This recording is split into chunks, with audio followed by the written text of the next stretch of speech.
Estás escuchando Huellas con Jaime Ramos.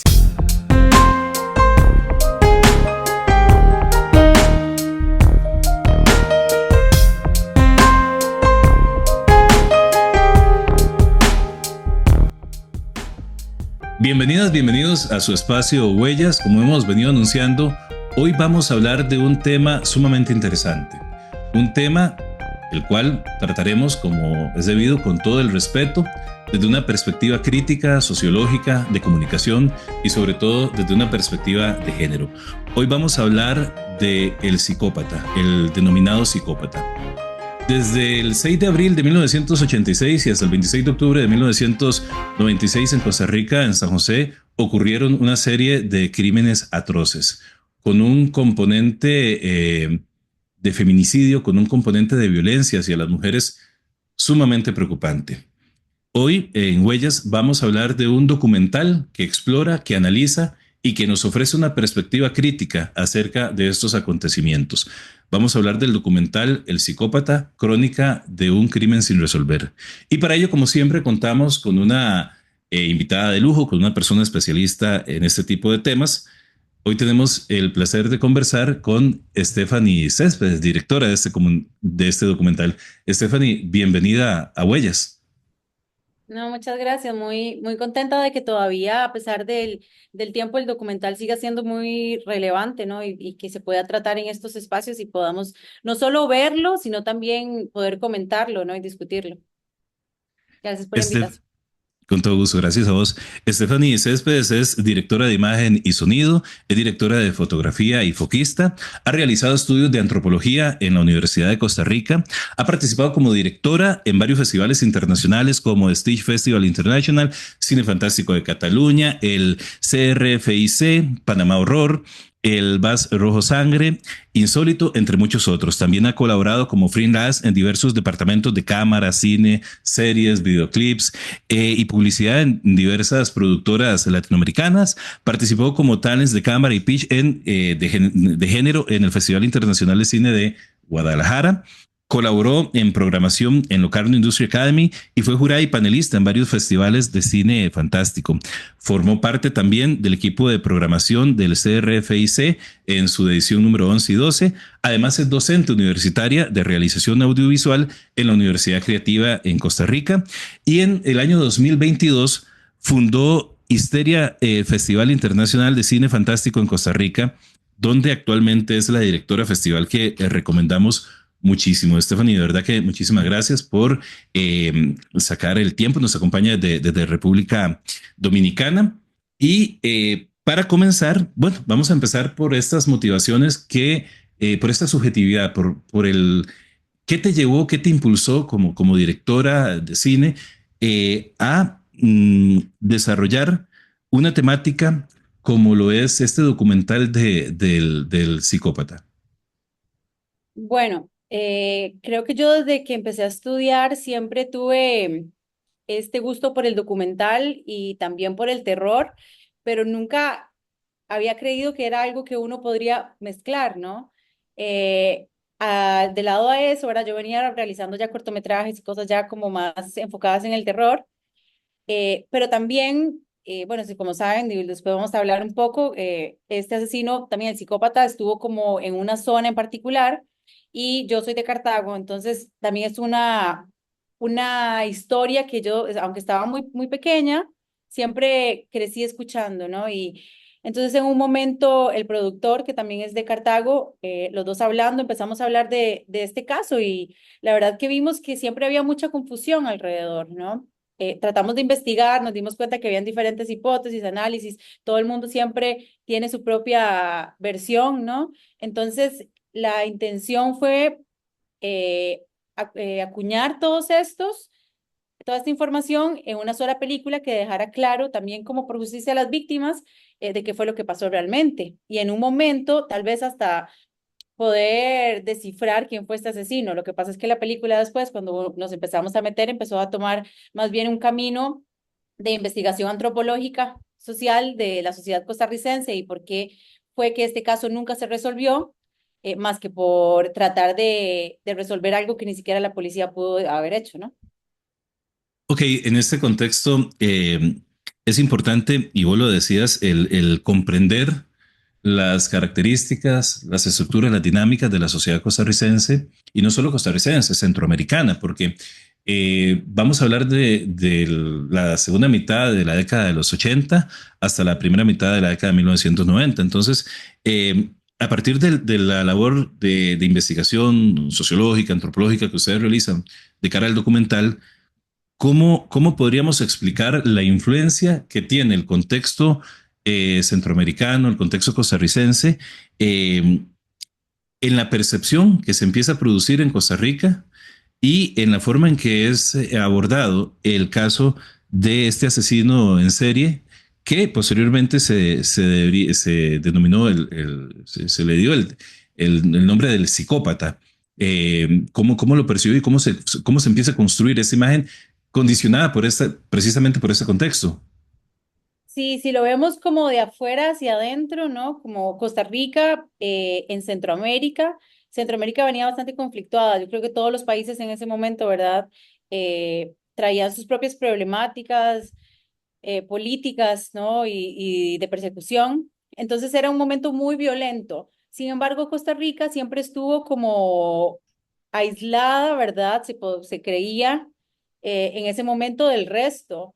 Y también cómo éramos nosotros en ese momento. Si ahora somos un país súper pequeño, con aproximadamente 4 millones de habitantes, ahora imagínate en esa época, ¿no? Era un montón de fincas. Entonces, la gente no estaba acostumbrada a un nivel de violencia, creían que era algo que no pasaba. Entonces, también la forma en la que la gente va a recibir estas noticias va a ser aún más chocante, ¿verdad? O va a llegar a asustarlos más porque es algo que no están acostumbrados en un lugar donde no pasa nada, donde es todo potrero. Ujú. Yo recuerdo un dato muy interesante que yo creo que nos permite dimensionar, ¿verdad? Esta Costa Rica a la cual hacemos alusión, es que en el documental hay una parte en el inicio como donde se ofrece visualmente, muy bien elaborado, por cierto, ese contexto, y está el premio mayor de la lotería, creo que de 1980, finales de los 80 a los 90, y el premio mayor de la lotería era el gordo navideño, eran 40 millones de colones. Entonces, Ujú. como para hacerse una idea, ¿verdad? Del momento histórico en el que se vive, ese contexto de finales de la Guerra Fría, de la revolución sandinista que recién acaba de triunfar en 1979, de los contras, del papel de Costa Rica, ¿verdad? De ese papel geopolítico que ustedes desarrollan en el documental, creo que empieza a condicionar mucho la manera en que se analiza y empieza a construirse esa representación social, si se quiere, de este asesino, y cómo también empieza a jugar un papel determinante en el proceso de investigación. Pero, Sí, ujú, disculpa, sí, otra ujú, cosa que me parece también súper importante tener en cuenta es que hasta el momento el OIJ se había creado hace muy pocos años, o sea, el OIJ se crea a finales de los 70. Entonces también la experiencia que puede tener, ¿no? Y también el desarrollo y la capacidad a nivel tecnológico era bastante limitada. Entonces, partiendo desde ahí, la forma en la que se encara la investigación, ¿verdad? Ya también viene tintada de eso. claro, exactamente. Y ahora más adelante vamos a conversar sobre eso, ¿verdad?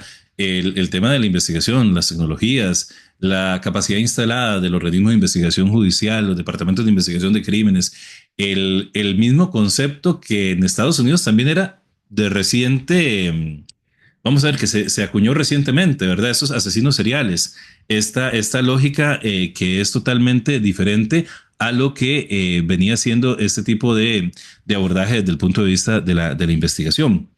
Eh, ok, siguiendo en esta etapa del contexto, hablemos de los crímenes, ¿verdad? Desde obviamente con todo el respeto y con toda la empatía, para comprender qué fue lo que ocurrió entre abril del 86 y octubre, finales de octubre del 96, la dimensión de los crímenes. Y la pregunta es, tal vez tratar de reflexionar acerca de estos patrones de misoginia, de los feminicidios, que en ese tiempo no se acuñaba, este término no se utilizaba, esta categoría. ¿Cómo podemos identificar estos elementos en los crímenes del psicópata y cómo podemos relacionarlos con la estructuración de la violencia de género en la época, en el finales del siglo XX en Costa Rica. Sí, es muy interesante porque ahora que te escucho mencionar eso de tratar el tema con, ¿verdad? Con respeto y todo, porque fue algo también que yo a la hora de la realización tenía muy presente, ¿no? También el respeto a estas mujeres, ¿verdad? Que fueron en su mayoría mujeres o a estas víctimas.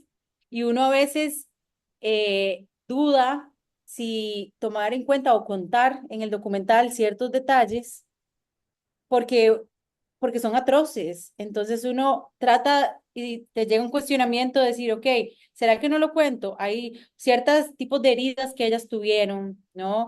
Eh, pero la verdad es que sí, que el contarlas no quiere decir que no se respeten, ¿no? Y si yo no las cuento, es como si no existieran, es no darle visibilidad.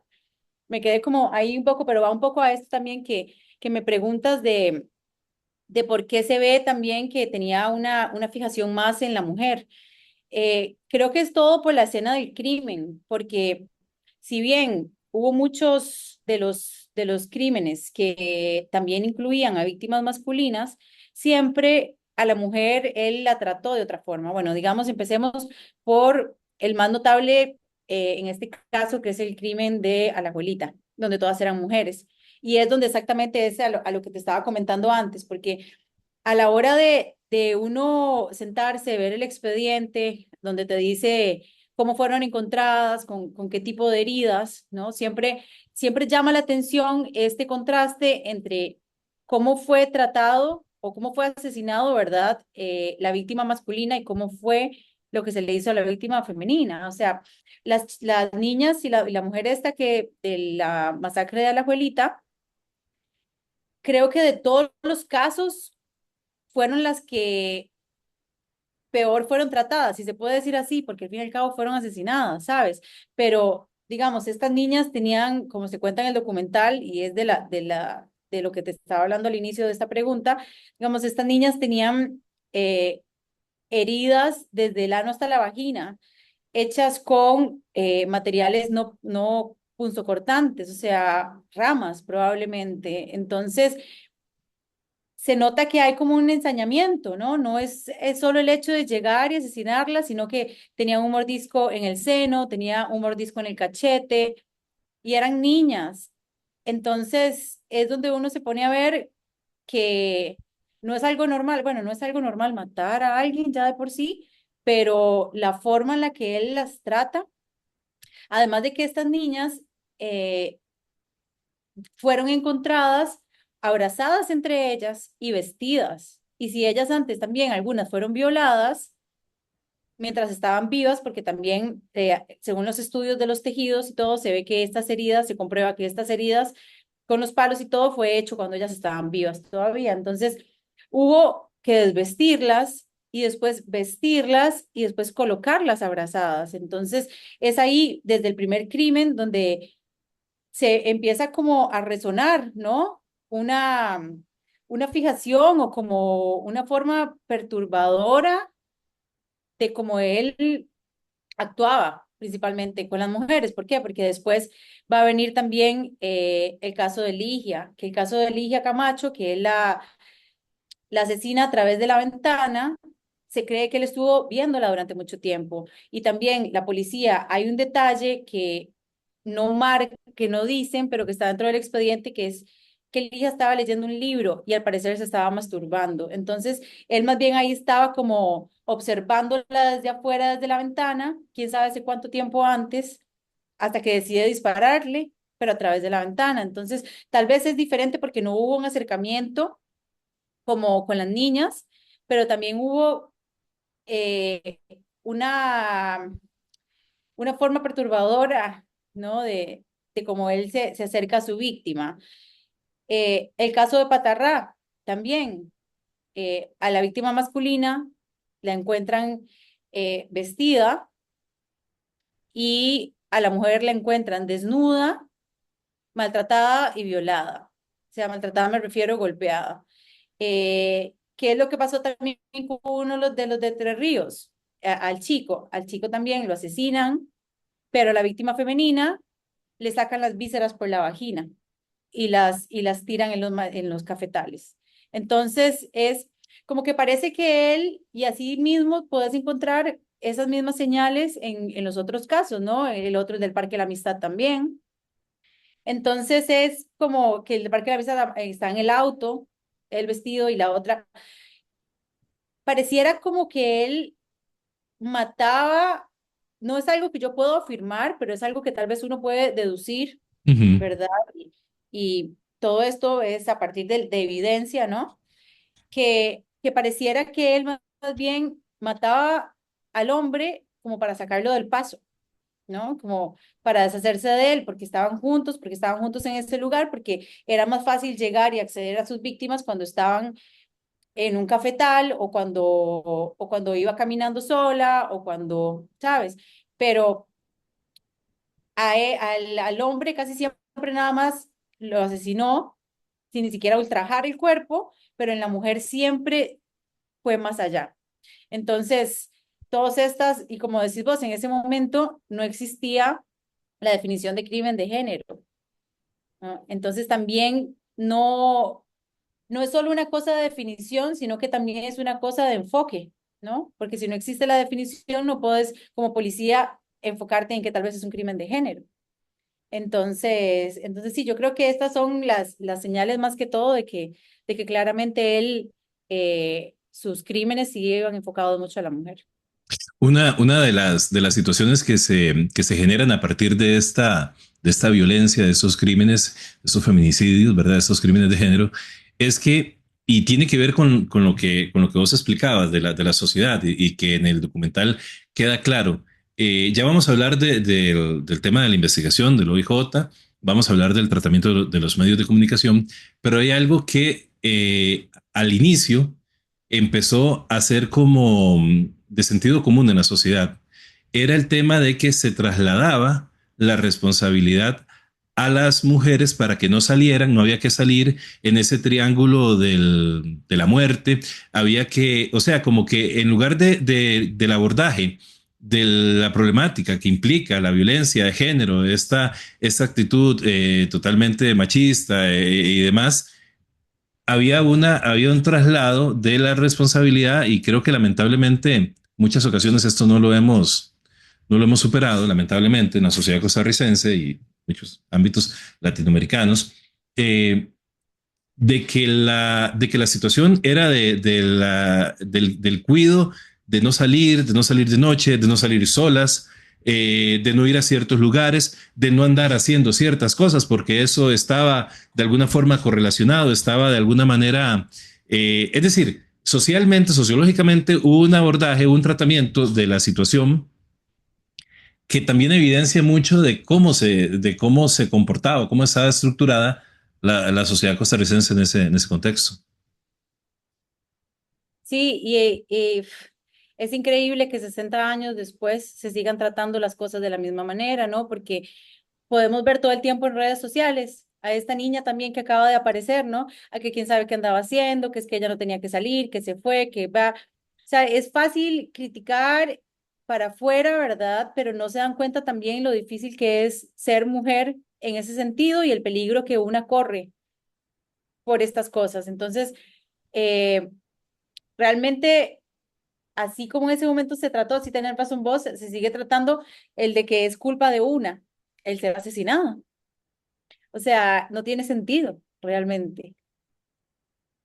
Hablemos de la investigación. Vos adelantabas antes que tanto a nivel, podríamos decir a nivel de Occidente, a nivel global, los conceptos o los departamentos especializados en los Estados Unidos, en el FBI, de asesinos seriales, del ejercicio de perfilar psicológicamente, la incorporación de la misma psicología y en eso que nosotros somos muy fiebres de las series, ¿verdad? Esta serie Hunters que lamentablemente no siguió.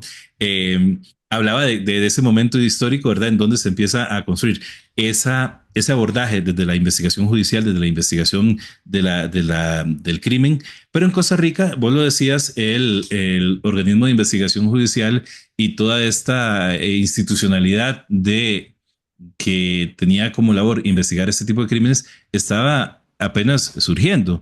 Entonces, La pregunta con respecto al tema, son dos preguntas para finalizar esta primera parte. Una, ¿cómo era la preparación y la capacidad instalada de los aparatos administrativos de justicia en Costa Rica en relación con el tratamiento de estos asesinatos, denominados asesinatos en series, en el momento en que ocurrieron estos crímenes, para empezar? Y más adelante vamos a hablar de aspectos específicos que vos en el documental nos mostrás y que son clave para comprender toda esta lógica un poco más general, más abstracta, si se quiere. Sí, mira, bueno, como les mencionaba antes, ¿verdad? El OIJ venía creándose recién. Y también este caso de este asesino serial que le decían el psicópata es conocido como el caso del primer asesino en serie en Costa Rica, o realmente yo creo que es el primero que se llega a tratar como un asesino en serie. Y entonces a eso vamos a que no había una experiencia. O sea, hasta que ellos empiezan, es diferente tratar casos por separado a decir todos los casos están relacionados a una sola persona, ¿no? Eh, a partir de este caso se crea, ¿verdad? También una parte del OIJ que es especialista o está destinada para ser especialista en asesinos en serie. Lo que pasa es que hay tanta problemática interna que ni ellos se ponen de acuerdo y hasta entre ellos se escondían evidencia porque todos querían ser el héroe que descubriera quién fue el psicópata, ¿no? Se vuelve una cosa de ego más que una responsabilidad social que es el ser policías y tratar de resolver quién es el que está asesinando a todas las mujeres, ¿no? Eh, entonces, desde ahí, el cómo se toma el caso, qué puede esperar uno que sea el resultado, ¿no? Si entre ellos más bien se estaban entorpeciendo, si la policía, que se supone que es el que tiene que resolver, estaba entorpeciendo su proceso interno. Entonces, desde ahí, ¿qué cosa puede salir bien? Después, hay una cosa también de tecnología, ¿verdad? En ese momento, tal vez los microscopios no eran los adecuados. O sea, hay un ejemplo que dicen que en el cuerpo de una de las niñas de la abuelita se encontró un pelo púbico.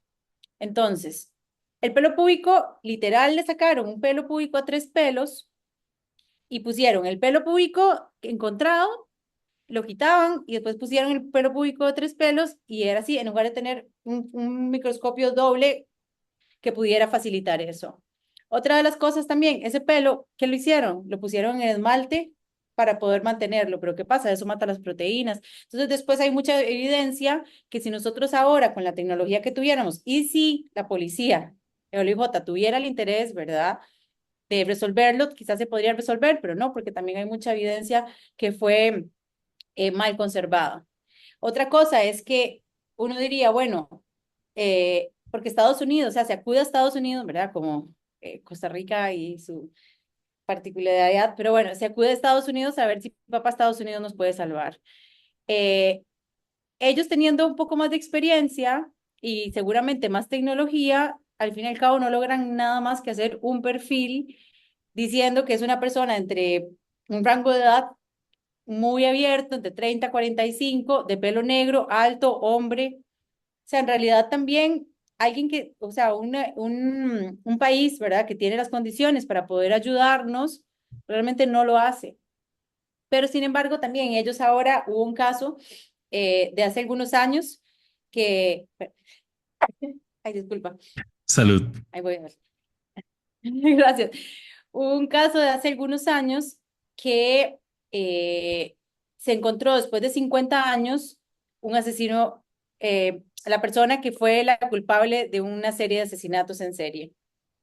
Todo esto a partir de que hay esta chica que resultó ser su nieta, que se acerca a hacerse un examen de estos de sangre para ver de qué raíz tenés, ¿verdad? Y ahí Ujú. estaba conectada a una base de datos, conecta con este asesino que estaba siendo buscado y lo encuentran 50 años después. Ok, hay una tecnología, pero también hay unas ganas de querer encontrarlo, ¿no? ¿Cómo puede ser que en Costa Rica ahora, ya después de 10 años del último caso, ya si el psicópata llega y aparece, realmente no se puede juzgar porque el crimen prescribió? Entonces es algo absurdo, ¿no? ¿Por qué? Porque también si ya prescribió, mentira que van a intentar seguir buscando una respuesta, ¿no? Entonces, sí, es un caso bastante complejo. Entre esta dinámica de egos en la institucionalidad del organismo de investigación judicial, el surgimiento de nuevos departamentos enfocados a la investigación de asesinatos, de asesinos en series, el manejo de la custodia de la prueba, ¿verdad? Como un elemento del derecho penal que es fundamental y que cuando no se hace bien, pues se puede traer al traste, ¿verdad? De cualquier caso. No sé, y eso es algo que yo te iba a preguntar, porque en el documental hay cosas que llaman mucho la atención, por eso yo recomiendo muchísimo, ¿verdad? Y yo creo que muchísima gente ya lo ha visto, pero ojalá que todavía más gente lo vea, porque tiene una dimensión pedagógica muy importante.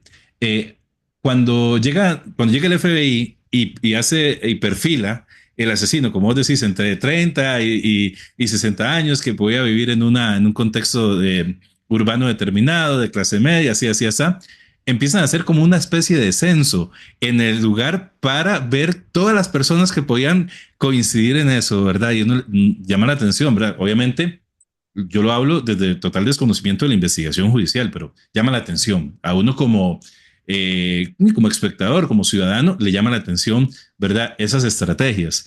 Y posteriormente uno de los investigadores hablaba de mordiscos, de esta huella, por decirlo así, que deja la mandíbula, ¿verdad? Como vos decías, restos de ADN que al parecer están por ahí, tengo entendido, me corregís, Stephanie, pero la pregunta que vos haces es muy importante. Yo creo que el documental finaliza con eso y ya lo vamos a ver. El tema de la prescripción, el tema de la tipificación desde el punto de vista de la normativa penal y desde el interés social que hay de la reparación del daño, de la memoria de las víctimas y sobre todo de la justicia, ese componente fundamental de la sociedad en la que vivimos, ¿verdad? Que es uno de los valores determinantes desde la forma en que nos relacionamos socialmente. Todo eso llama la atención y yo creo que es donde el documental adquiere, entre muchas otras cosas, un interés desde nuestro punto de vista, de los estudios sociales, de la enseñanza de los estudios sociales, de las ciencias sociales, que tiene un componente pedagógico muy importante. Al principio se hablaba de un arma M3 calibre 45, un robo de armas, esto es como datos que vamos a encontrar en el documental, y que permitió la especulación y como convertirse en un tipo de leyenda urbana, ¿verdad? De que en el documental decía Láscares, por ejemplo, que hasta exministros, ¿verdad? Todo tipo de personas eran en algún momento sospechosas o en el Vox Populi, ¿verdad? De haber sido el psicópata. ¿Y qué otros elementos? Te quiero preguntar por esto, por el tipo de arma, y qué otros elementos forenses permitieron atribuir los crímenes a una misma persona. Es decir, ¿en qué momento la investigación, a partir de la evidencia, puede construir el elemento de asesino serial, ¿verdad? Eh, y bueno, tal vez hablar en general, bueno, repasar un poquito estas limitaciones, pero sobre todo ese elemento. ¿Qué evidencias permiten establecer el hecho de que es un asesino en serie el psicópata?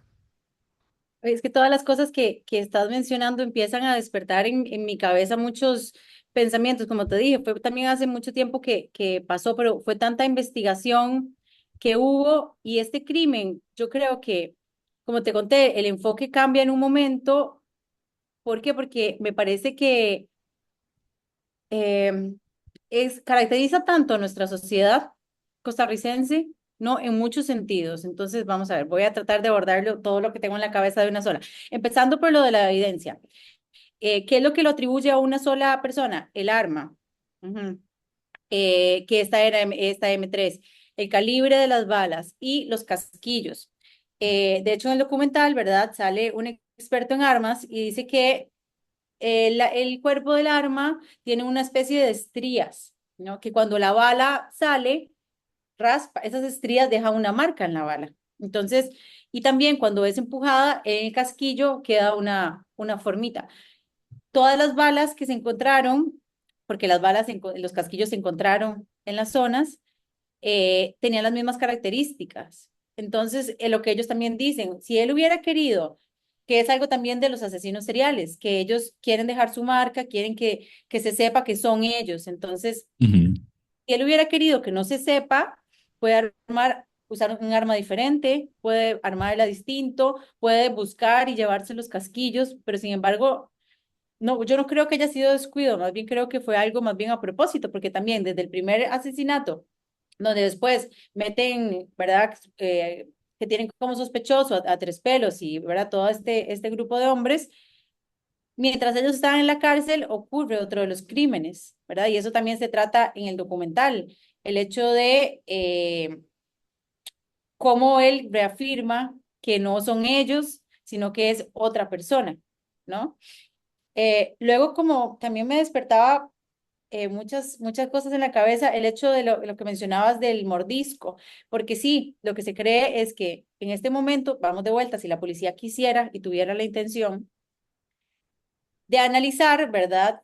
No se sabe cómo, de qué forma ellos habrán tomado esa medida, ¿verdad? Porque claramente los cuerpos ahora ya están, ¿verdad? No se sirve mucho como evidencia, sin embargo, también existen antropólogos forenses que pueden trabajar en ellos. Se podría investigar por la marca, ¿verdad? Y tal vez poder compararlo. También, bueno, vamos de vuelta. Todos estos hombres ahora murieron, también los que eran los sospechosos. Eh, pero ahí vamos de vuelta entonces a lo que es la evidencia, que vos decís una evidencia que existe. Y es que eso yo no lo sé realmente si existe. ¿Por qué? Porque se dice que hay una evidencia. Vamos a cómo está guardada esa evidencia, cómo está conservada, ¿verdad? Pero también, ¿qué es lo que existe? ¿Dónde está esa evidencia? Porque yo, por lo menos, cuando yo intenté acercarme una vez, primero al OIJ, a mí se me cerraron todas las puertas. O sea, el OIJ no quiso que yo lo entreviste, no quería que hablara sobre el caso. Entonces es ahí donde uno para y dice, bueno, listo, si este es un caso que ya prescribió, es de dominio público. O sea, yo puedo ir y pedir el expediente y que a mí me lo den, porque eso es lo que quiere decir también de que esté prescrito y dentro de la ley está eso. Cuando yo trato de acercarme, me doy cuenta que como ellos en un momento en los noventas intentaron, en el 2000, intentaron reabrir el caso, esto es lo que hace que el caso, que el expediente no sea accesible a todo el mundo. Pero sin embargo, deciden reabrirlo, pero no hacen nada porque dicen que era mucha plata como para poder, entonces, ¿para qué se intenta reabrir?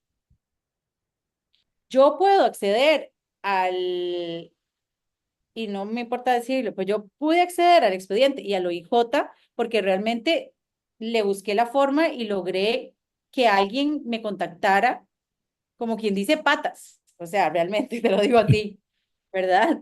Porque si no, de otra forma, a mí se me cerraron todas las puertas. ¿Cómo pude acceder yo al del crimen de la abuelita, que fue el que sí te digo que pude ver con detalle, y las fotos de las niñas y todo? ¿Por qué? Porque hay otro proceso, porque hubo alguien que tuvo un juicio, ¿verdad? Entonces, ese expediente es parte de otra parte. Ujú. O sea, entonces a ese expediente yo sí pude tener acceso a partir de una carta con un abogado y esas cosas, que es el expediente que se ve grande y desordenado en la Ujú. película. Ese es el expediente de la abuelita. Sin embargo, si vos ves después los libros que se pasan, que son los rojos que se pasan, parece que fueron hechos por la misma película, o sea, parecen libros falsos. ¿Por qué? Porque en comparación al otro libro, es un álbum como si fuera de fotos. ¿Por qué? Porque está todo acomodadito, ¿no? ¿Y por qué se pasa y no se queda? Porque yo, cuando estaba grabando, tenía al lado a la mujer de prensa del OIJ que me decía que yo no podía grabar todas las cosas que yo quisiera. Ella era la que me iba a decir qué era lo que yo podía grabar y que yo no podía quedarme una imagen fija, sino que tenía que estarla moviendo. Por eso es que el expediente se pasa. Entonces, ¿qué es lo que me hace a mí creer? O sea, cuando yo veo el primer expediente que está todo desordenado, sucio, lleno de papeles, de cartas que escribió Tres Pelos, de documentos legales, de fotos, de análisis, diferentes formatos, diferentes eh, texturas, diferentes colores de hojas y un expediente que se ve manipulado a 11 álbumes que me dan todos prolijos, ¿no? O sea, claramente hay algo, no sé si es algo que se esconde, o simplemente una vergüenza por la que del hecho de que no pudieron resolver el caso y por eso es que no quieren que ni siquiera se hable de eso, ¿verdad? Entonces vamos a lo mismo. Yo a la evidencia, así física, yo traté de, de tener acceso. O sea, era una de las cosas que yo quería mostrar también en el documental. O sea, al grabarlo, ¿no? Y también estudiarla, investigarla. Como te dije al principio, nuestra intención también era quizás resolver el caso. Pero cuando uno ya se encuentra con tanta trampa, ¿verdad? Eh, te das cuenta que hay algo raro, ¿no? Entonces ahí es donde la película cambia la perspectiva y se vuelve, ok, ¿qué es lo que pasa? Porque es que este caso nunca se resolvió, ¿qué es lo que se está escondiendo? O sea, estamos escondiendo algo que realmente sí pudo haber resuelto el caso o es una vergüenza y como Ujú. toda la sociedad tica que somos, no queremos hablar de eso simplemente y nada más no dejamos que se hable.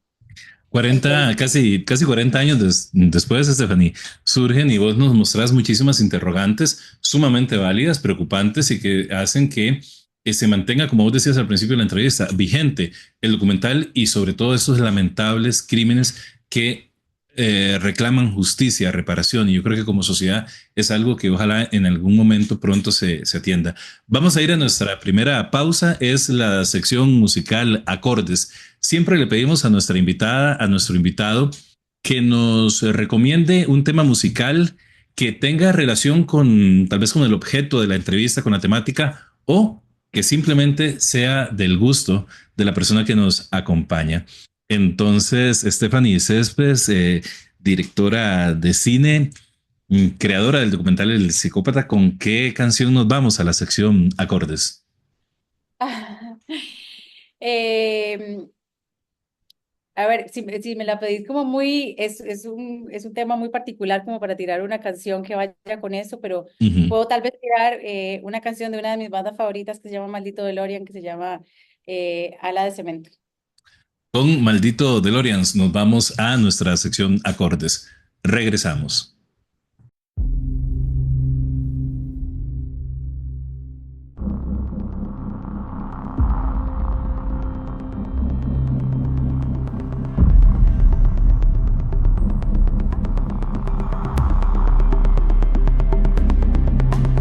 Estás escuchando Huellas con Jaime Ramos.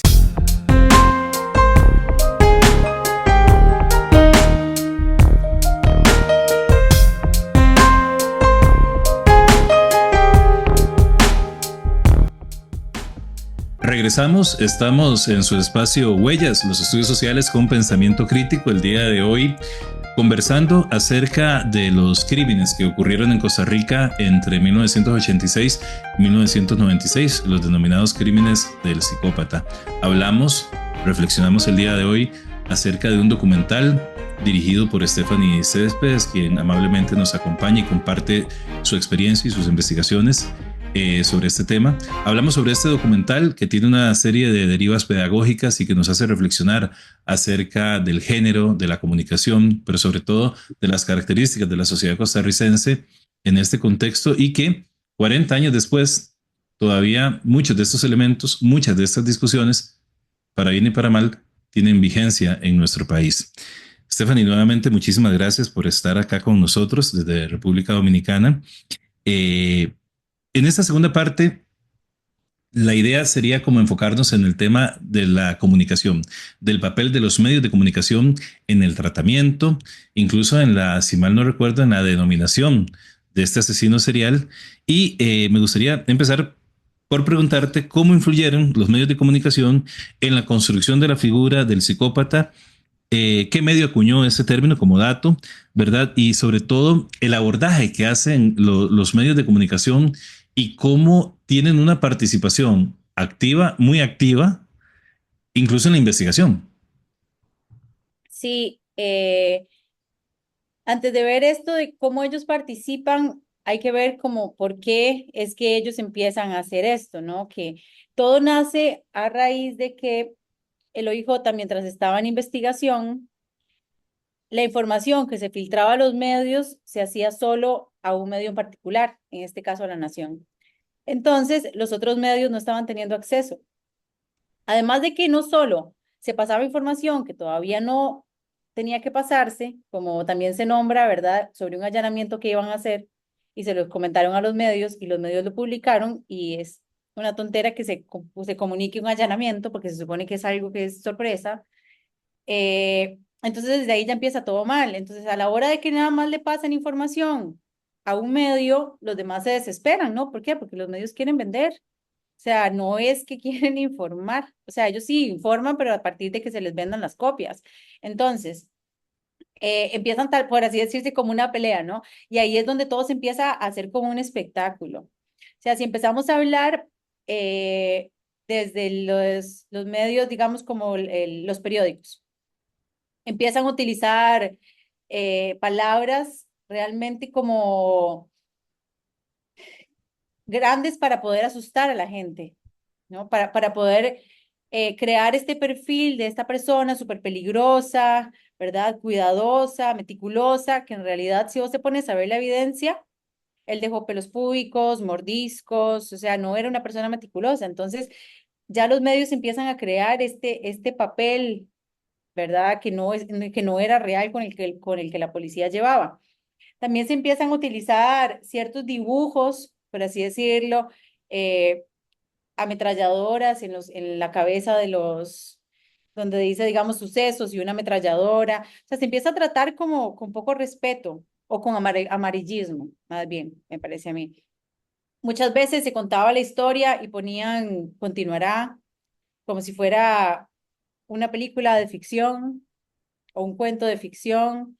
Hay otro que utilizaron dos páginas del periódico donde pusieron a uno de los policías y las fotos eran él con un montón de trofeos y medallas al fondo. Le pusieron el cazador del psicópata, dos páginas. Y en las otras fotos era él, el policía corriendo una maratón. El policía es la forma en la que se manipula la información para poder también, o lo que se trata, desde dónde se trata generar noticia, porque ¿qué me informa a mí el cazador de psicópata? O sea, es mejor que me den datos sobre lo que está pasando realmente a que le hagan dos páginas a un policía, cuando también son un montón de policías más. Entonces, ya por ahí. Si nos vamos a ya lo que es más noticieros, digamos en la televisión, se hacían recreaciones también bastante vagas, eh, que parecía más una burla que una representación, ¿verdad? Y que vamos a lo mismo también, creaban en la cabeza de la gente un perfil de cómo era este asesino. Bueno, como también vamos ahora retomando un poco más también lo de los medios escritos. Fue la Extra quien decide llamarlo el psicópata. Y a partir de ahí, hasta el mismo OIJ lo llama el psicópata. Si ustedes ven los tomos que hablábamos antes, ¿verdad? De la policía, dicen el psicópata. Entonces, realmente es eso, o sea, llegan a tener tanta influencia que hasta modifican la forma en la que la policía empieza a tratar el caso. Los medios de comunicación. Hay algo, hay una en particular que a mí me resonó en la cabeza y que yo no podía creer que aparece en el documental, que es una periodista de Teletica, empieza todo en pantalla blanca por el humo, en el estudio lleno de humo, empiezan a sonar unos tacones y sale ella caminando y dice, porque ahora vamos a sacar a este asesino de las tinieblas. O sea, si vos te pones a ver, ella está saliendo de las tinieblas. Hay un manejo de los recursos que se utilizan normalmente para el cine de terror, como es Claro. la neblina, la poca luz, el Ujú, sonido de los tacones, el sonido de vacío atrás. Hay claramente una puesta en escena. ujú. Y cuando se tiene una puesta en escena, hay manipulación y hay una intención. Entonces, ¿yo para qué quiero mostrar una noticia que tiene que informar que es real de un montón de mujeres y personas que están siendo asesinadas a través de esa puesta en escena ridícula con falta de respeto? Como si todo fuera una película. Estamos montando un show a partir de todo. Eso Cuando tiene que no ver, quisieron. Ujú, perdona que la interrumpa, Stephanie, pero es que eso me lleva a la pregunta. Yo creo que vos, y la voy a hacer porque vos, para que continúes, por favor, desarrollándola, porque lo estás haciendo excelentemente, de que hay una mercantilización realmente de la noticia. Hay un tema que ya deja todo el ámbito, como vos lo decías, de informar, de abordarlo, incluso de debatirlo como sociedad, qué está pasando, por qué está ocurriendo eso en nuestro país, qué podemos aprender. Un abordaje de un medio de comunicación que uno diría debería ser lo normal, entre comillas, lo normal. Pero no, hay, como vos decís, una dramatización, una puesta en escena, una mercantilización. Y esta mercantilización tiene una influencia determinante en esta cobertura mediática, porque se usan estrategias para generar impacto y para competir por la audiencia. Y yo creo que eso es lo que el documental acierta, entre muchísimas otras cosas, en mostrarnos, en exponernos, en desnudarnos a los medios de comunicación de ese momento y que nos hacemos la pregunta, ¿cuánto hemos cambiado en cuanto al rol de los medios de comunicación en el abordaje de ciertos temas? Entonces, quería, y reitero mi disculpa por la interrupción, pero por favor continúa adelante con tu explicación. No, no, por favor, esto es un diálogo. Yo, más bien, como te digo, es tanta la información, ¿verdad? Que a veces más bien, pero, pero sí, como vos decís, ellos se van a la segura, por así decirlo, vender a partir del espectáculo y no vender a partir de informar, de comunicar de forma correcta, de educar, de plantear un pensamiento crítico, ¿no? ¿Qué somos como sociedad? ¿Qué es lo que está pasando? No, prefiero armar una película y asustar a la gente. ¿Por qué? Porque eso vende más. Entonces, ¿pero qué es lo que más nos ayuda como sociedad? También. Y y caemos en lo mismo, ¿no? El amarillismo y cómo el amarillismo vende y cómo el amarillismo eh, es un irrespeto para las víctimas, o sea, fueron mujeres, bueno, y también hombres que fueron asesinados brutalmente y ellos lo que arman es un espectáculo, una puesta en escena para asustar a a las personas, nombrando un triángulo de la muerte. ¿Qué es eso del triángulo de la muerte? Son los lugares donde asesinaron a personas, donde al amanecer esos cuerpos se despertaron con la luz, o sea, la luz mostró todas las atrocidades que esa persona les hizo y es el momento en el que las familias se dan cuenta que sus hijos o sus hijas no están, ¿no? Y ellos agarran eso y lo utilizan para vender, ¿sabes? O sea, es una apuesta que yo también, desde la realización de la película, también llegué a cuestionarme, ¿sabes? En un momento, cuando nosotros salimos yo iba con mi asistente de dirección y nosotros íbamos manejando y veníamos de ver todo lo del crimen de la abuelita y yo misma empecé a cuestionarme cómo yo estaba tomando el tema, ¿no? Entonces yo le decía a él esto, de que tal vez los datos sobre Ligia, contarlos todos completamente, o sobre las niñas, contarlos, es una falta de respeto. Estoy yo también siendo amarillista. El tema es por dónde le aborde. Por eso es que el documental también no entrevista a ningún familiar, porque el enfoque no era mostrar a familiares llorando o una mamá diciendo lo triste que está porque su hija la asesinaron. O sea, el punto es enfocarse en otras cosas. ¿Qué fue lo que pasó exactamente? O sea, en nivel de los detalles de los casos, pero también qué fue lo que pasó, que nunca se le dio una respuesta. En realidad ahora te cuento que a partir del estreno de la película, eh, con la única de los familiares que tuve contacto así cercano, fue la mamá y que, porque vos sabes que de lo de la abuelita fueron tres niñas y sus tres primitas y su tía, digamos, de las primeras tres, la mamá de las otras tres. Ujú, Entonces, la mamá de las otras, de tres de ellas, doña Rosario, al hablar con ella me contó que ella terminó haciéndose policía, porque ella se frustró tanto el ver que la policía no hacía nada, que ella terminó haciéndose policía, pero que al estar adentro también vio cosas tan feas que terminó más bien trabajando en la cocina de la policía. Y ella, a partir del estreno de la película, ese día ella se me acercó, ella estaba en el estreno, y se me acercó y me dijo que había decidido y fue algo que después se empezó a tratar con uno de los investigadores, que también es abogado, eh, que ella demandó al Estado costarricense ante la Corte Interamericana de Derechos Humanos por nunca haberle dado una respuesta del caso y por la forma en la que la policía manipuló todo el caso. Entonces, eso fue algo que se empezó a hacer, sin embargo, tampoco tuvo mucha repercusión. Es algo de que la película es parte de la evidencia también de ese caso, ¿verdad? Que ella presenta ante la corte,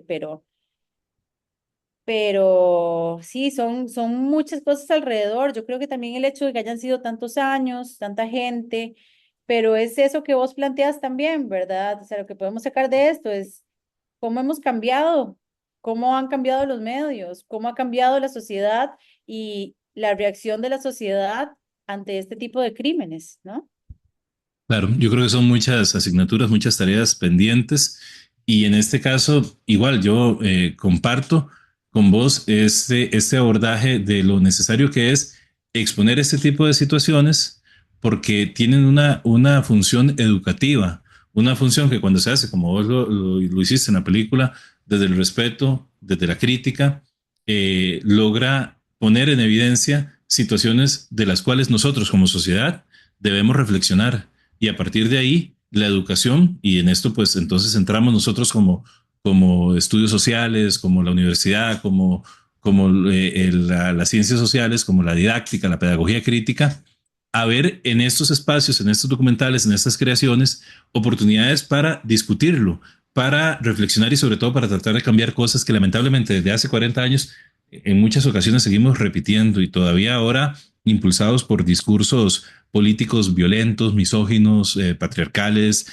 homofóbicos, xenofóbicos, etcétera, etcétera, lo cual es muy lamentable. Para ir finalizando, Stephanie, hay tres elementos que me gustaría hablar.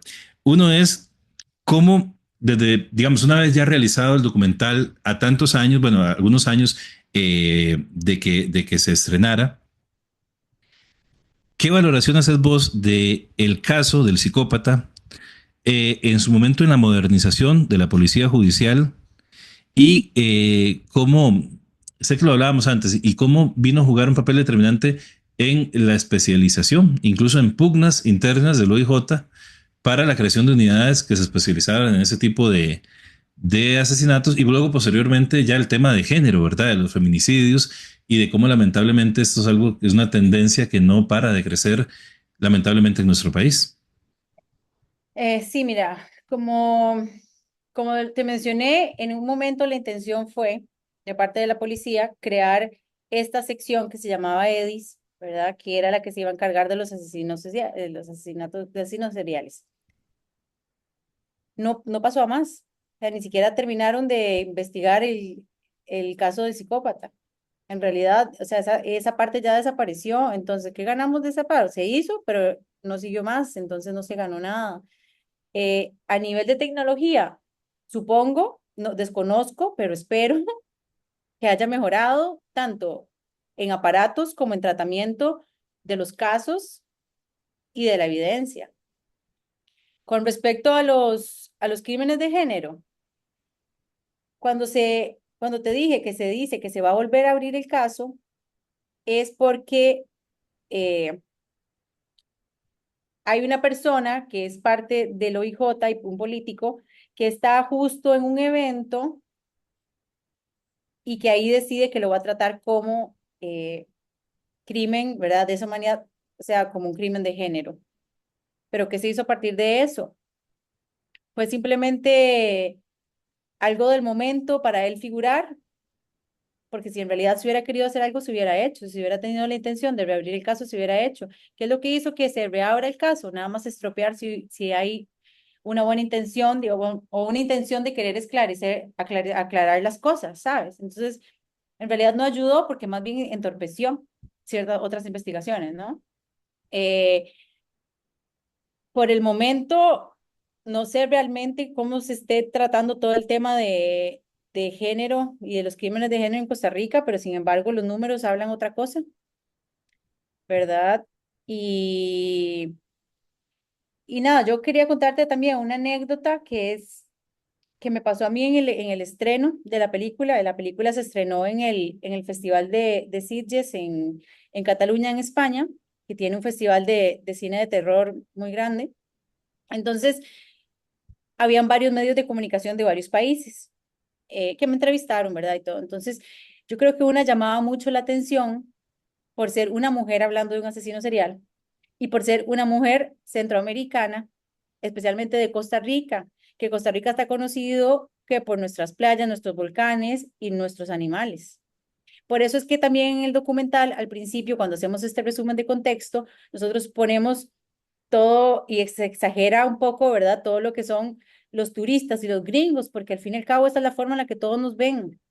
Entonces, yo recuerdo en particular un periódico italiano que llegó a plantearme que si yo no me sentía mal por estar boicoteando a mi país, porque ellos dicen que con mi película yo estoy hablando mal de mi país, que todo eso que la gente conoce como Costa Rica verde y pacífica, que cuando yo estaba hablando con ese documental sobre un asesino serial, la gente le iba a dar miedo, ya no iba a ir a Costa Rica a hacer turismo. Entonces ahí es donde uno dice, ¿qué es la imagen que ven del país, no? Y que nosotros mismos también nos tragamos, porque estamos acostumbrados de que no se hable de política, que no se hablen de crímenes de Estado, como hemos tenido dictaduras, ¿verdad? Como hemos tenido crímenes políticos, como existe el crimen del Codo del Diablo, muchísimo antes a esta época de psicópata. Entonces, éramos bebés cuando estaba lo de psicópata, pero no, ¿qué había pasado en el 48? ¿Por qué fue que se eliminó el ejército? O sea, sí, somos un país con mucho privilegio porque no tenemos un ejército, pero también es una de las falacias más grandes del siglo. ¿Por qué fue que se eliminó? O sea, también es por eso que se toca un poco en el documental. Eran muchos temas que se querían abarcar, pero iba a terminar siendo una película súper grande y había que enfocarse en cosas, ¿no? Pero es donde uno empieza a investigar y por así decirlo, no es que yo crea que yo esto lo sabía, fue algo que a la hora de yo ponerme enfrente de un caso, como te dije, al querer encontrar la respuesta de un asesino, es donde una ya empieza, ¿verdad?, a tener un montón y a vivir cosas que la hacen a una empezar a conectar y decir, ah, pero esto es por esto, y esto de esta cosa que me dijeron en España y todo, o sea, cómo nosotros nos vemos y también qué es lo que nos dicen que tenemos que saber y también lo que nosotros mismos, donde nosotros mismos nos quedamos y no llegamos a plantear una autocrítica, ¿no? A cuestionarnos también dónde venimos y qué es lo que nos han enseñado. Entonces, preferimos a que nos digan que somos la Suiza centroamericana, comparado siempre con Europa, ¿verdad? Pero nunca a ver qué es lo que está pasando en el país. Y por eso también que ahora estamos como estamos. O sea, no es que yo venga como a regañar a la gente ni a hacer crítica, pero sí siento que tiene que haber un pensamiento crítico más fuerte, que tenemos que tal vez interesarnos más por lo que está pasando. Y no solo interesarnos, sino que también tratar de nuestro punto, ¿verdad? Poder cambiar algo. No digo a grandes rasgos, uno puede hacer cambios desde lo pequeño, desde explicarle a generaciones que vienen atrás qué es lo que pasa y qué es lo que está pasando. Entonces, sí, te Claro. quería contar esta anécdota porque me pareció como que el hecho de que sea un país verde no me da a mí el, la capacidad, ¿verdad? O el poder hablar sobre temas de un asesino. O sea, yo me lo callo como si no existiera para que el país siga vendiendo turismo. Sí, eso ocurre con las distancias del caso, como en las familias tradicionales, en donde ocurrían ciertas cosas que no estaban bien y se ocultaban para no dañar la imagen de la familia. Yo creo que eso no nos hace un favor. Este espacio Huellas, los estudios sociales con pensamiento crítico, apuesta a eso, a tratar de ofrecer una lectura crítica de la sociedad, de la historia. Los estudios sociales, vos lo sabes, tienen un componente determinante, una ciencia estructurante que es la historia. Esa representación del país. Nosotros en programas anteriores conversábamos con David Díaz acerca de la abolición del ejército y el profesor Díaz nos hablaba de todas las implicaciones políticas, ideológicas, discursivas, identitarias que hay detrás de eso.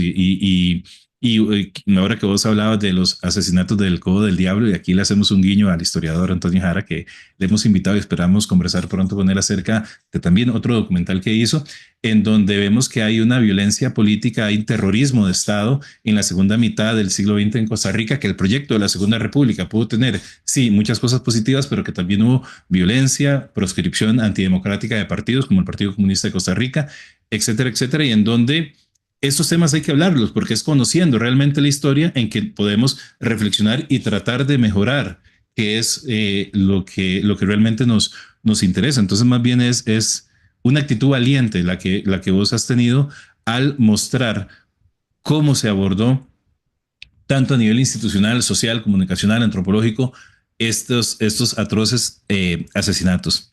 Y esto me lleva a las dos últimas, perdón, sí, adelante. Yo iba a decirte algo, si es que aproveché para buscar el nombre que no lo recordaba bien. El año pasado se estrenó en el Festival de Costa Rica un documental que se llama Lo que olvidamos, que se lo recomiendo a todo el mundo. Creo que ya estuvo en salas, no sé si va a estar en salas, pero Lo que olvidamos habla sobre todo el caso de Viviana Gallardo. El director es Enen Vargas. Se llama Lo que olvidamos. Es exactamente esto que estamos hablando, ¿verdad? Que es lo que decidimos recordar y lo que decidimos más bien olvidar. Entonces, así como existe esta película del Codo del Diablo y todo el que habla también un poco de esto, y esta película de Psicópata, ¿verdad? También, esta película que fue hecha el año pasado también se las recomiendo para que la busquen. A Stephanie Céspedes tuvimos el privilegio de conocerla en el contexto de la Maestría Centroamericana en Sociología con el profesor David Mora, quien enviamos un abrazo, profe. Ojalá que todo vaya muy bien. Ojalá nos veamos pronto por ciertos lugares aledaños a la Facultad de Ciencias Sociales. Él sabe bien a qué lugares me refiero. Y voy a contar también una anécdota. Cuando Stephanie va y nos cuenta lo del documental para hacer un análisis en clase, eh, si mal no recuerdo, empezamos como a eso de las 7 pasaditas de la noche. El tema era que era como las 9:45 y los compañeros y las compañeras estábamos absortos esperando, ¿verdad? Y maravillados con todo el tema del documental, con lo que nos contaba Stephanie. Y surgió una pregunta que voy a dejar para el final. Y Stephanie verá si tiene bien contestarla o no contestarla. No es nada muy comprometedor, pero sí surgió y realmente fue una experiencia muy bonita y siempre la recordamos con mucho cariño. Vos hablabas antes del tema de la prescripción y las repercusiones actuales que tiene este caso, ¿verdad? Debates sobre los crímenes de lesa humanidad, debates sobre el repensar el tema de la prescripción de ciertos delitos dentro del derecho penal, de agravantes, como el caso de los homicidios, de los feminicidios, pero también de cómo la voluntad política y sobre todo la importancia de tipificar, de categorizar, porque eso, como vos nos decías al principio, permite que tanto la forma en que asumimos los procesos de investigación, la calificación penal, el ejercicio de la administración de la justicia van a tener un papel determinante. Entonces, ¿cómo ves vos este caso, si se quiere, referente en nuestro país con respecto al tema de la prescripción de estos delitos? ¿Cómo está la situación? ¿Será posible? Eh, si bien entiendo, el expediente se abrió a principios de los 2000, ¿será posible seguir investigando, reformar a nivel legislativo, a nivel normativo, a nivel del derecho penal, procesal penal, el tema de las prescripciones? ¿Cómo valorás vos esta situación de cara sobre todo a la reparación del daño, a la memoria, a la justicia que tienen los familiares y las víctimas el derecho de tener en este país y en cualquier otro? Y yo la verdad que no veo un panorama positivo en ese caso. Eh, Te cuento alrededor de la película. Si vos notas, la película siempre, por más de que haya alguien hablando, ¿verdad? Porque la idea era que fueran crónicas, o sea, que fuera contado a partir de las personas que lo vivieron. eh, Al final de la prescripción son muy pocos los personajes. ¿Por qué? O sea, los personajes, los actores sociales. ¿Por qué? Porque a todas las personas que yo traté de acercarme para que me hablen de eso, nadie nunca quiso darme la cara ni una entrevista. O sea, me acerqué a la persona que decidió reabrir el caso, me acerqué también a muchas personas eh, que podían hablarme de eso y nadie me quiso dar la cara. Entonces, ¿qué quiere decir eso? Que en realidad no les interesa, por lo menos el volver a abrir el caso. Y como ellos lo nombran, ¿verdad? En la misma película, en un momento Láscares dice, sí, porque es que es algo que debemos hacer, porque se lo debemos a las familias y a la sociedad. Pero en la misma entrevista después dice, no, porque es algo que cuesta millones. Entonces, ¿para qué lo vamos a hacer? Para gastar plata. O sea, entonces, él dice, no se va a poder hacer nada. Básicamente lo que dice es que no se va a poder hacer nada, entonces, ¿que para qué vamos a ganar, hasta gastar ese montón de plata? Entonces, realmente es, pónganse de acuerdo, ¿no? O sea, ¿qué es lo que nos ponen? Porque es lo que queremos oír, pero realmente, ¿qué es lo que se termina haciendo? Es triste porque si hubiera un poco más de intención, tal vez las cosas se podrían hacer, ¿verdad? Pero,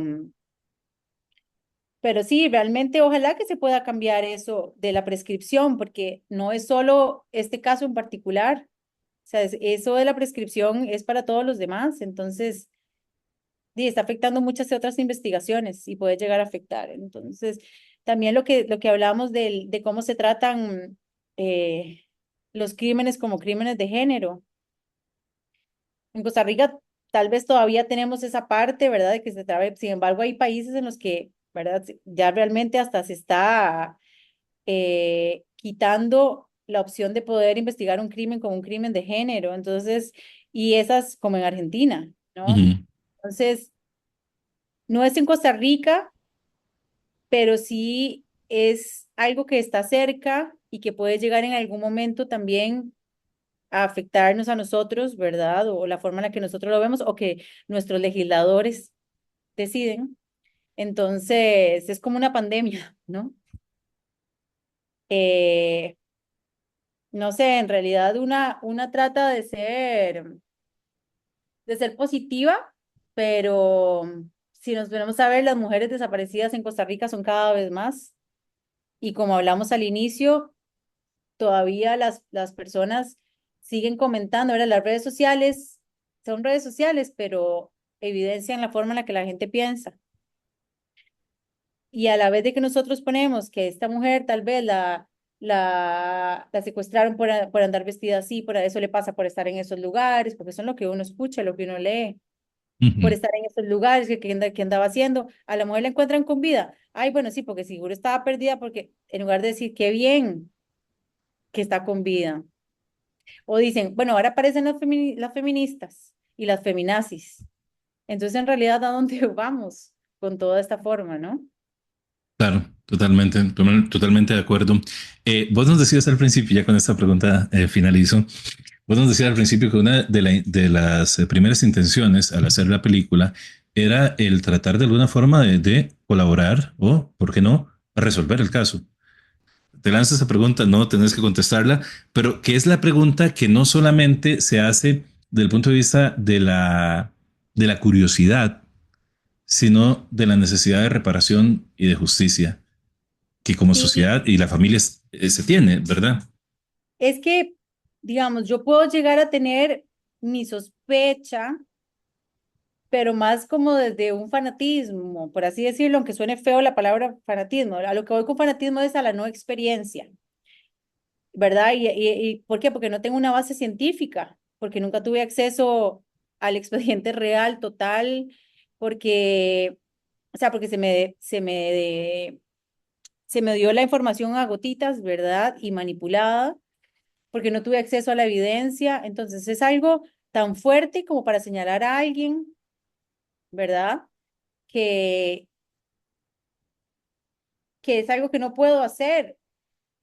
A lo que voy, como retomando esto que te dije que fue por lo que yo cambié también la perspectiva, fue porque en un punto nosotros colocamos en redes sociales el perfil, en Facebook particularmente, el perfil antes de grabar, el perfil de la película. Nosotros llegamos a tener 25,000 seguidores antes de grabar. Y la persona que movía las redes ponía, como ustedes que creen que pasó, que eso se explotaba de 200 comentarios, la gente peleándose entre ellos. Estaba mi nombre como directora. Yo empecé a recibir muchos mensajes, tanto de gente enojada, diciendo que sí, que ese era Mariano Figueres, que ellos estaban seguros, que otros diciéndome que yo no iba a contar la verdad, que yo era también parte de la policía, mensajes violentos. Llegué a tener mensajes de perfiles falsos que me amenazaban. Tuve acercamientos de personas con contactos en la policía y en la cárcel también, que de repente tal vez me invitaban a tomar una cerveza y después me daba cuenta que me estaban cuestionando cuál era el enfoque que yo le estaba dando a la película. Tuve casos de alguien que decía ser pareja de una de las hijas del psicópata, entonces me decía que él sabía quién era. Entonces fueron tantas cosas alrededor que, te cuento, yo empecé a tener pesadillas también y empecé a tener miedo por mi seguridad y la de mi equipo, porque nosotros íbamos a ir a grabar, o sea, todos los lugares que aparecen, ¿verdad? Son, excepto el de Ligia, porque ahora es una venta de autos y no nos quisieron dejar grabar ahí, son los lugares reales.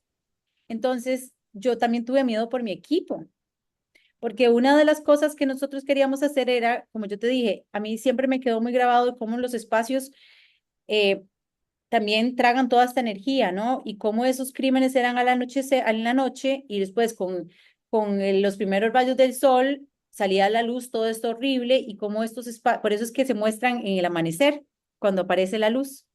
Y después al final aparecen con una luz de mediodía, porque es una metáfora también de cómo después estos espacios se convierten en lugares comunes y espacios donde pasaron cosas tan feas, terminan siendo lugares por los que la gente nada más camina, ¿verdad? Eso es otra cosa. Pero a lo que voy, empecé a tener miedo también de mi equipo, ¿verdad? Porque si nosotros íbamos a ir a lugares donde no había nada, como cafetales, como montañas, como la Cruz de la Abuelita, y yo estaba teniendo todas estas también, ¿verdad? Como reacciones de la gente. Entonces fue ahí donde yo dije, yo en realidad quiero señalar a alguien y poner mi vida en peligro por algo como esto. Entonces, o sea, eso fue una de las razones, ¿verdad? También, pero es también como curioso que la gente reaccione de forma negativa a algo que uno está tratando de hacer bien. O sea, a tratar de resolver un crimen de un montón de personas que murieron y que la gente más bien se ponga a amenazarlo a uno o a recibir todos esos mensajes, ¿entiendes? Entonces, es como que a mí, la verdad, no me interesa señalar quién fue, sino que más bien crear un pensamiento crítico de qué es lo que somos, cómo nos manejan y qué es lo que nos hacen ver, qué es lo que nosotros aceptamos también recordar o ver. Sí. Stephanie Céspedes, diseñadora de imagen y sonido, estudiante de antropología, directora de cine, creadora, fundadora de Histeria Festival Internacional de Cine Fantástico en Costa Rica, directora de este documental que recomendamos muchísimo, El Psicópata, crónica de un crimen sin resolver. Muchísimas gracias por haber compartido en Huellas.